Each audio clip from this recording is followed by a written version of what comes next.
Hello mga kamamsi, good afternoon po. Mahirap po mag-voice over. Kasi po kapag ako'y naglalagay ng music ay CPR naman. Ito po yung table po na yan at saka mga chairs ay bigay po ng aking mga kapatid na si Mama Len at si Tito Marico.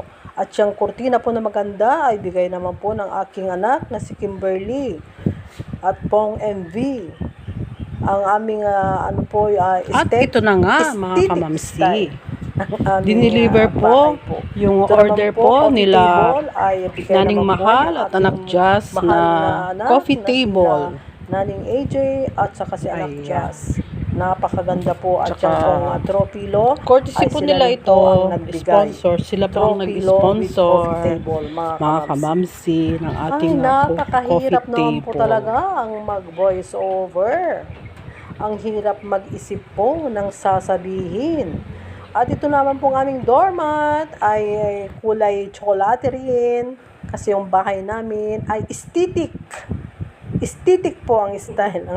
Ayan po ang aming living room. At ito na nga mga kamamsi, diniliver po yung order po nila Naning Mahal at Anak Jazz na coffee table.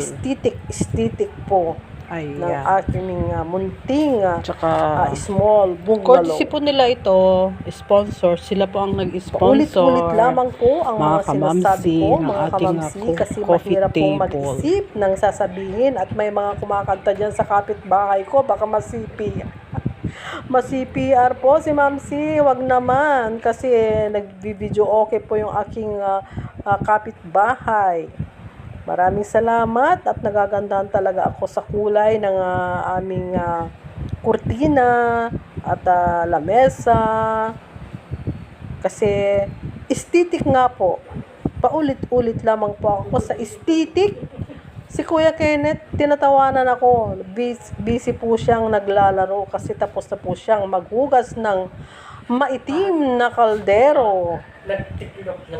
At bukas po, magpapalaba po ako kay Kuya Kenneth dahil para may gagawin po siya. Pero bibigyan ko naman po ng kompensasyon.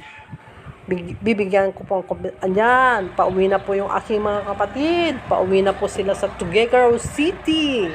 Dinalaw po kami ng aking mga mahal na kapatid.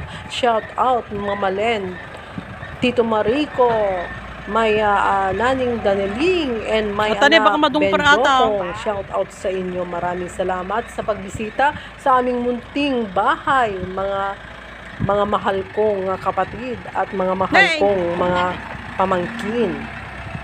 Ayan. Si Kuya Kenneth naman ay andyan lang siya sa tabi-tabi. Tumatabi-tabi po si Kuya Kenneth. Ayun, nag-wave po ng bye-bye si Kuya Kenneth. At nag-bye-bye naman yung aking bunsong kapatid na si Mama Len.